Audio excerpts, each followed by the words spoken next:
Tere tulemast kuulama ja vaatama podcasti Hingekast. Mina olen Elisabeth Tischler ja selles podcastis räägime me elulistel teemadel hingelises võtmes. Head kuulamist! Tere! Long time no see! Ma olen ikka väga pikalt podcastist eemal olnud. Viimase osa vist tegin suvel ja siis 2 osa tegin Anetega, mis on siis tasuliste episoodide all. Ei, mis suvel, väga vabandan. Ei, ma tegin ju Kreekas, äkki siis septembris või midagi sellist. Tegin podcasti osa, see oli ka muidugi läks tasulistesse. Ja avalik osa oligi viimane suvel. Mõtlesin, et ma tulen ja ütlen tere. Ma ei tea, millest ma räägin täna, nagu ikka. Aga ma arvan, et selle podcastiga on selline lugu toimunud, et kui ma algselt podcasti tegin aasta aega tagasi, rohkem, natukene isegi, siis mul oli selline tunne, et eesmärk sellel podcastil oli siis, ma arvan, et see kõige esimene point, miks ma tahtsin selle podcasti teha, oli see, et ma tegelikult, mis mind inspireeris, oli see, et ma kuulasin ise ühte podcasti, kus üks naine rääkis konstellatsioonidest ja ta rääkis nii kuivalt, et mul hakkas nagu halb seda kuulata, siis ma mõtlesin, et tead, ma pean tegema, sest et minu arust see on nii põnev, et minu arust seda ei saa nagu, kuidas sa nii igavalt suutsid seda rääkida. No shade to that lady, aga näed, tänu sellele, et ma natuke närvi läksin, see inspireeris mind ise alustama ja proovima siis vähemalt tegema natukene paremini. Ja täna väga palju kliente on jõudnud minuni tänu selle podcasti, ehk siis suured tänud selle eest, et te ikka kuulate. Varsti vist ongi ka 10 000 kuulamist täis, mis on crazy. Seega aitäh ja kindlasti on oodatud tagasiside. Kui te olete kuulanud varasemaid osasi, mis teemal te tahaksite rohkem kuulda, sest nagu ma alustasin, ma hakkasin rääkima sellest, et see eesmärk podcastil oli tegelikult see, et ma tahaks tutvustada konstellatsiooni. Ja ma panin enda peas kuidagi paika sellised teemad, mida ma tahaks puudutada ja sinna jäigi siis rääkisin paarisuhetest, rääkisin lahkuminekutest, rääkisin naise-mehe dünaamikatest, rääkisin vanematest, kuidas me peaks suhtuma oma vanematesse, miks see peresüsteem meid mõjutab. Ja mul vist ühel hetkel tunduski, et ma olen nagu kõik selle osa juba ära rääkinud, et ma tean küll, et kui sa midagi nii-öelda müüa tahad, et siis sa peaksid nagu korrutama, söögi alla, söögi peale rääkima sama juttu, aga ma tunnen, et ma saan rääkida millestki, mis on minul aktiivne või mis on minul selline väga parasjagu kirglik. Ja eks eelmine aasta oli minu jaoks päris keeruline isiklikus elus ka, et väga palju elu muutusi ja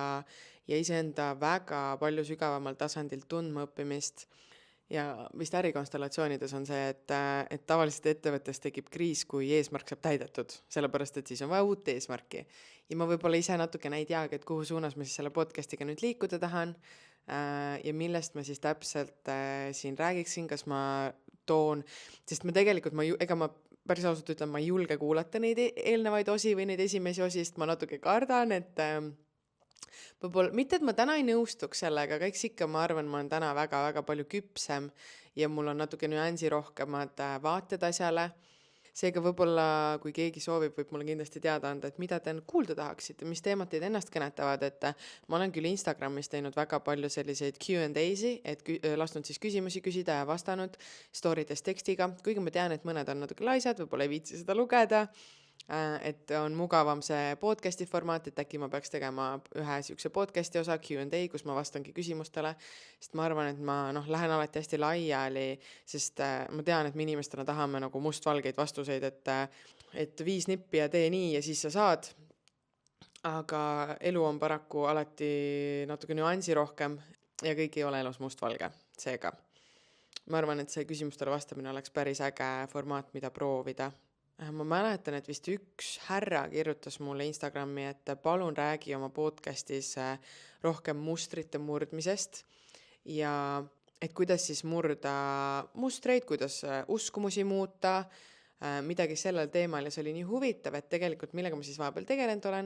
olen teinud individuaalseansse väga palju, olen grupikonstellatsioone teinud ja hakkasin ka töötube tegema rohkem, mis on siis sellised erinevate teemadega. Tegin ühe ürituste sarja novembris nimega Mina ja minu, See oli siis 3-osaline töötoa sari, kus oli siis mina ja minu raha, mina ja minu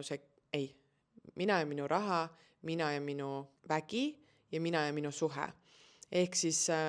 võisid osaleda kõigil 3 või võisid valida, millisel sa osaleda soovid ja töötasime siis läbi kõikide osalejate jaoks need 3 teemat. Et mis on siis töötoa puhul teistmoodi on see, et intervjuu ei ole väga pikk, minu kõrvale tuleb istuma siis klient, kõik, kes on töötoas, saavad asendada, saavad osaleda. Et intervjuu on selline lühike, et kui on näiteks mina ja minu raha töötuba, siis ma uuringi, et kuidas sul rahaga seis on, et kuidas sa ise tunned, kas sul on mingi asi, mis sind häirib. Mõni ütleb, ta tunneb, ma ei tea, raha kaob kuskile kogu aeg, et kuidagi ei suuda majandada sellega. Mõni ütleb, et raske on pigem just sissetulekut luua, mõnel ongi suur sissetulek, aga see kuskile läheb kogu aeg, on ju. Et isegi kui ta piirab, kuidagi niimoodi selline tunne on. Ja siis me alustamegi 2 elemendist, panengi siis kliendi asendaja ja tema raha asendaja ja siis vaatame, mis seal vahel on, kas nad teineteist näevad. Mina ja vägi täpselt samamoodi, vägi on tavaliselt naistel väga seotud sellisega eluenergiaga, seksuaalenergiaga, et seal töötoas tuli väga palju välja selliseid väärkohtlemisi või selliseid, et miks on naine siis oma sellise väekuse kinni lükanud, miks ta ei ole tahtnud enam oma andeid maailmaga jagada. Samamoodi paneme 2 elementi ja hakkame siis sealt vahelt puhastama seda natukene puhtamaks. Ja kuna see on selline kiirem töö, enamasti siuke tunnine, siis ma jõuan õhtu jooksul ka rohkem neid töid teha. Seega, kui sind midagi sellist kõnetaks, siis hoia silma peal minu Facebookil ja Instagramil ja sinna kindlasti tulevad töötubade kuupäevad. Lisaks, mis ma siis vahepeal teinud olen, tulles tagasi selle härra küsimuse juurde seoses mustritega, siis ma olen teinud ka mentorlust, siis 1-1 mentorlust ja oma mentorluses ma kasutan väga palju EFT tappingut. Nimelt ma käisin siis eelmine aasta ära ka EFT metatasandi tappingu koolitusel ja ise olen ma seda meetodit praktiseerinud juba umbes, ma arvan, et 2 aastat kindlasti. Ja miks ma teda kasutama hakkasin, oli see, et kui ma õppisin konstellatsioone, siis ma väga palju tegelesin oma sügavate teemadega ja ma arvan, et väga paljud, kes lähevad konstellatsiooni õppima, nad lähevadki võib-olla kukuvad kaevama natuke liiga palju, jäävad sinna kinni, hakkavad üle tegema, on ju. Aga mis puudub, on selline baastasandi eneseregulatsiooni oskus või eneseregulatsiooni võime, et toimetulek oma emotsioonidega, toimetulek oma tunnetega, siis igapäevaselt, et mina isiklikult tundsin, et minul jääb puudu sellest, et igapäevaselt, kui mul on mingi teema, mingi mure, mingid emotsioonid, väga tihti kuidagi sõitis mu emotsioon minust üle ja ma ei suutnud võib-olla end kuidagi suunata või ära olla. Ja siis ma hakkasingi seda EFT tappingut praktiseerima, et ennast rohkem maandada. Ja kuna ma mentorluses väga paljud kliendid küsisid, et kas kuidagi saaks niimoodi, et ma saaks ise seda edasi teha ka peale mentorlust, sest väga palju me ka mentorluses ma hakkasin siis kuidagi ühendama tappingut ja konstellatsiooni vabastavaid lauseid, kuna tappingus on ka, tapping on siis, kes ei tea, ma väga sügavuti siin ei selgita, sa võid minu veebilehelt elisabethtischler.com, seal on eraldi kirjas siis hingeplatvorm, ja sealt alt sa saad lugeda paremini EFT tappingu kohta. Et ma hakkasin põimima seda tappingut konstellatsioonilausetega, kuna me EFT tappingus ka on kindlad punktid, mida me siis tappime ja ütleme kindlaid lauseid. Hakkasin väga kuulates ka kliendi siis enda lugu, selle mingi kindla teemaga seoses, et tappingusse sa saad minna kindla teemaga, et ma ei tea, mingi hirmuga, mingisuguse emotsionaalse takistusega, mingi tundega, ärevus, viha, mis iganes sa välja suudad mõelda, siis enne ma tegin ka lühikese intervjuu, et kuidas sul muidu elus sellega olnud on, kuna see algas, et ma kuidagi natuke vist ühendasin need 2 meetodit ja see jõudis nii sügavale, et mul oli vahepeal siuke tunne, et me tegime suusõnalisi konstellatsioone klientidega ilma neid elemente sinna lauale või väljale panemata, mis oli väga võimas. Ja peale seda mul kliendid küsisidki, et kas ma saan ka ise edasi täppida, see tapping tohutult maandas ja kui ma ise alustasin ka, siis ma sain aru, et kui mul on see järjekord endal meeles, kuidas pidi minna, siis mul hakkasid sellist infot hakkas seest tulema mingite erinevate mustrite kohta, mis mul olnud on, hirmude kohta, et hästi lihtne. Alguses oli keerulisem ja mingi hetk, mida rohkem ma täppisin, seda rohkem ma jõudsin selliste juurpõhjusteni või sellist, et sellepärast.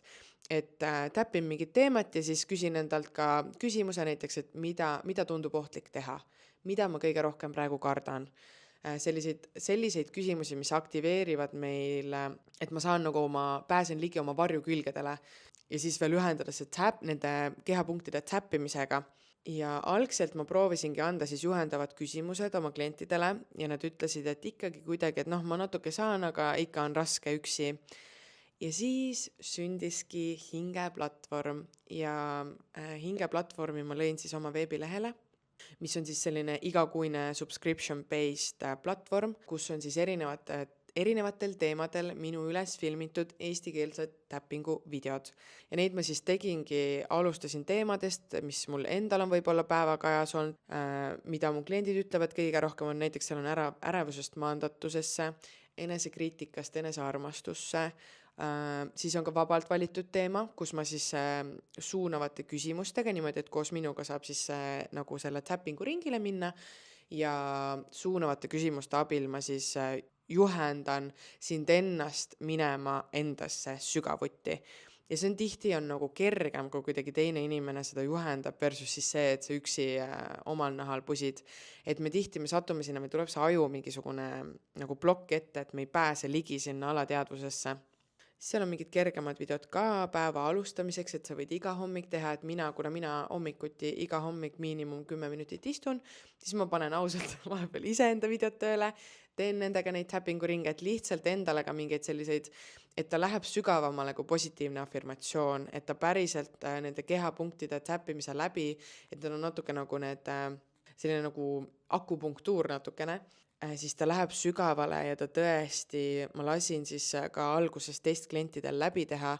ja ma tegin seal paar videot on ikka sellised väga aktiveerivad. Üks on siis naiselikkuse süvendamine, vist oli nimi, ehk siis naise meesosa ühendamine, et ka selliseid meditatsioone saab teha, ka konstellatsioonis on selline formaat, et naise meesosa ühendamine iseenda sees, mis siis aitab meil olla terviklikum iseendas, et kui me oleme mingil põhjusel oma naiseliku osa hülganud või enda juurest nii-öelda ära saatnud, sest peab olema tugev ja kõigega ise hakkama saama ja hullult raha teenima, või kui me jällegi ei ole seda struktuurset osa, ehk siis seda meespoolt endas väga tugevat, et see ju samuti tuleb meie lapsepõlvest, et kui meil ei ole ema figuuri, isa figuuri kohal olnud, et kust me õpime neid asju, et siis me oleme natuke nagu tasakaalust väljas või balansist väljas, kui meil on üks polaarsus tugevam kui teine. Ja niimoodi me satume ka ju paarisuhetesse, et väga tugev ja selline maskuliinne mehine naine tõmbab endale pehmema mehe. Et mulle nii meeldib mõelda kuidagi, et me satume kokku inimestega, kes me ju hakkame trigerdama, et kui mina olen tugev naine ja mulle satub pehme mees, et siis ma hakkan ju, et miks sa oled nii pehme, on ju. Ja keegi ütles kuskil sükse üliägeda lause, et kui mina tugeva naisena tõmban ligi pehme mehe, siis minu asi on õppida pehmust ja tema asi on õppida tugevust. Et me peaks kasvama seal suhtes siis niimoodi sinna switchi, et see polaarsus tegelikult õigeks nagu muuta.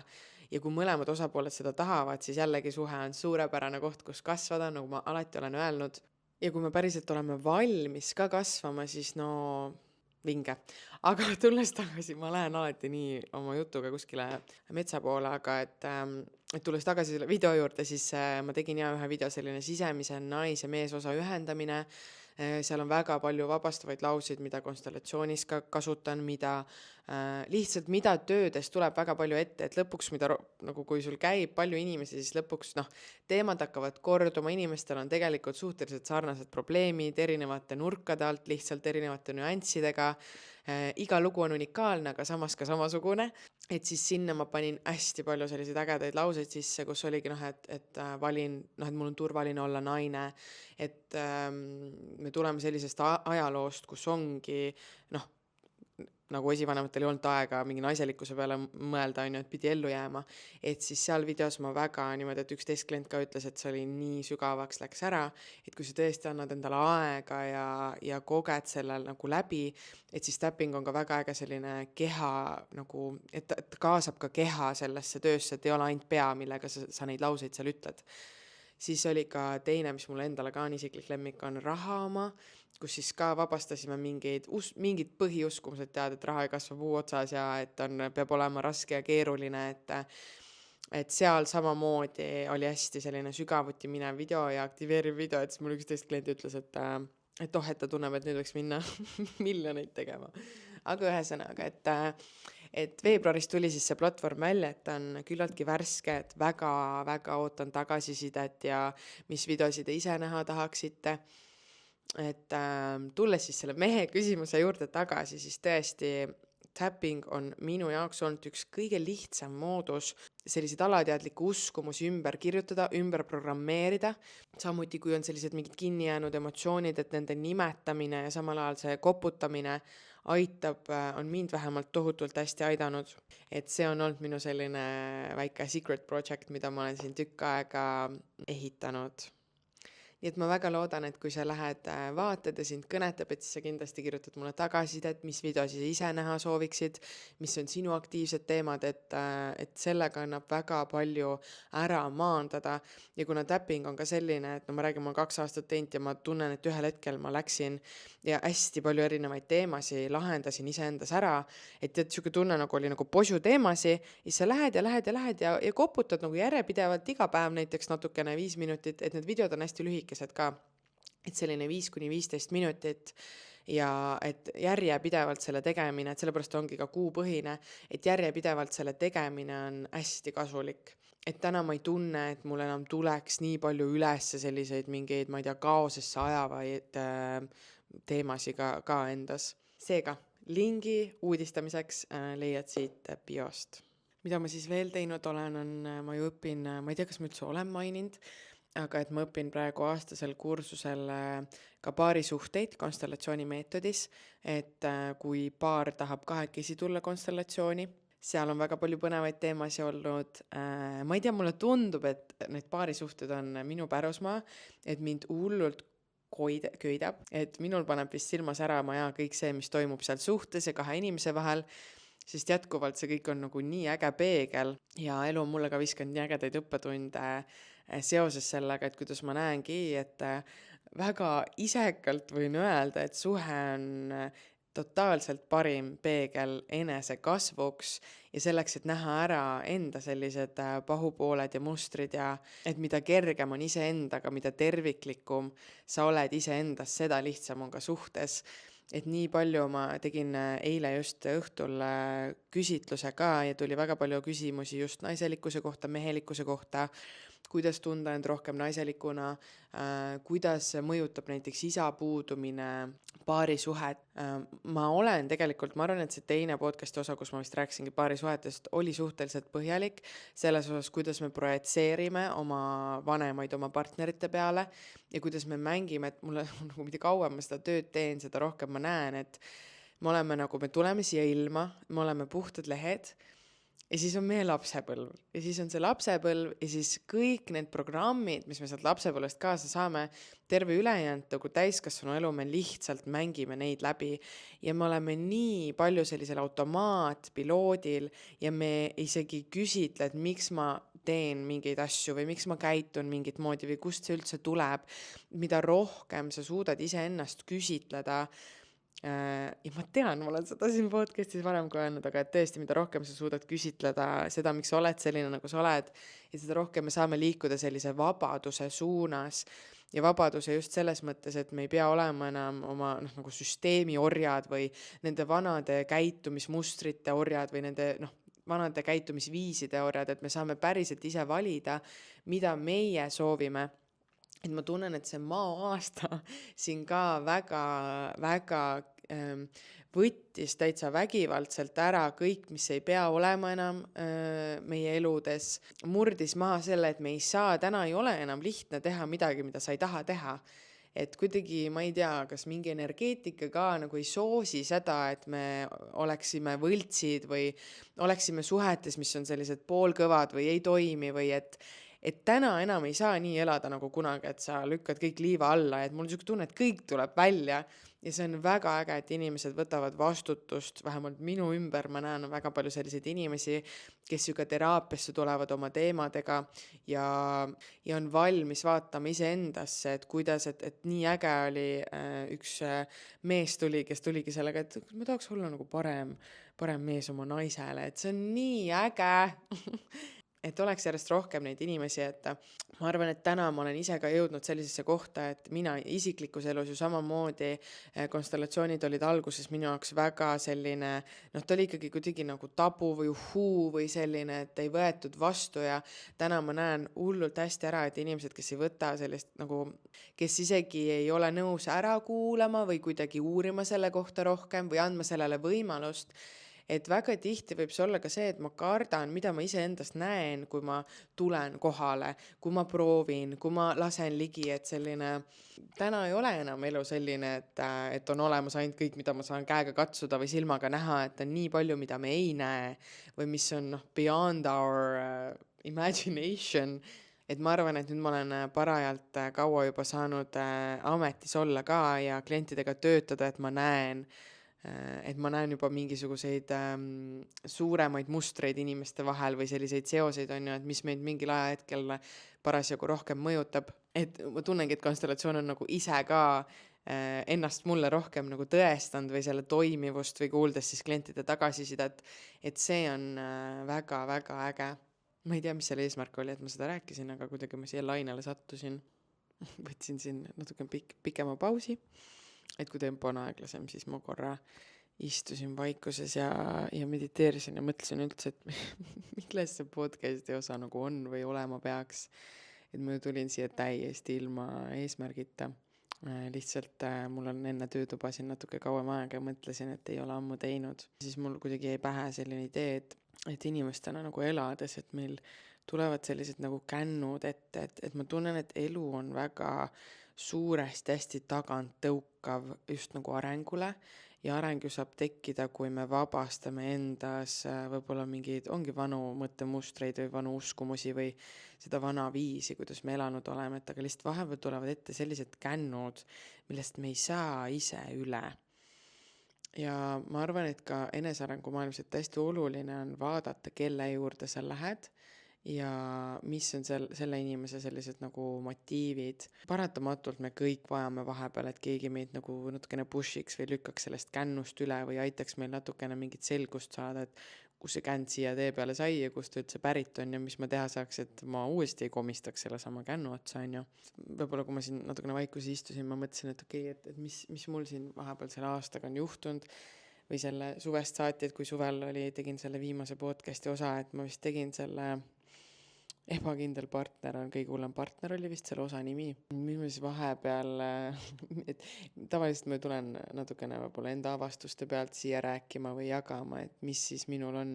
ägedat veel avastanud, et kui ma võtaks selle aasta kokku, siis see ongi olnud selline, kui see ei ole aasta, siis mõttes ma tegin selle äkki august või september, praegu on veebruar. Aga et see aasta on nii sügavalt mind ennast ka survestanud iseenda sisse ja iseendaga kontakti, et kui varem tundus kõik hästi selline udune ja kuidagi hõljuv, siis täna on pilt nii palju selgem. Ma olen hästi palju rohkem kuidagi kontaktis või enese keskmes, ju siis tänu ka paljudele konstellatsioonidele, mida ma teinud olen, tänu sellele võib-olla maaastale, tänu sellele tappingule, tänu ülejäänud praktikale, mida ma teinud olen, kindlasti ka see, et ma täna valin väga-väga palju hoolikamalt. Ma tahtsin siia teha vist ühe väikse mingi hoiatuse, et Eestis on väga palju tegijaid ja Eestis on väga palju kas mentoreid või selliseid inimesi või mingeid terapeute, et ma soovitan väga sügavalt päriselt inimese tausta uurida enne, kui sa kellegi juurde lähed, sest minu juurde on sattunud väga palju inimesi, kes on sattunud inimeste otsa, kes ei tee oma tööd puhtast kohast, ka energeetiliselt. Olen näinud natukene sürreaalsemaid asju, mida kõva häälega isegi niimoodi ei räägikski. Et meil on siin vaimses maailmas igasugu tegelasi, kellel on võib-olla ainult enda huvid silme ees ja olen ka oma kliente kuidagi pidanud välja aitama mingitest kohtadest, kuhu nad on oma energia pannud, kust järsku hakkavad mingid imelikud asjad juhtuma. Tõesti ei taha väga sürriks ära minna siin. Ja samamoodi on ka mingid kehatööpraktikuid, kes on väga kaheldavate meetoditega, kus siis põhimõtteliselt on inimesi retraumatiseeritud, kes on läinud siis võib-olla sellega, et neid on, ma ei tea, ütleme, väärkoheldud, siis nad on läinud sinna kehatöö praktikat tegema kuskile ja tegelikult on inimene tulnud sealt tagasi suurema traumaga, kui ta üldse sinna läks. Ehk siis väga,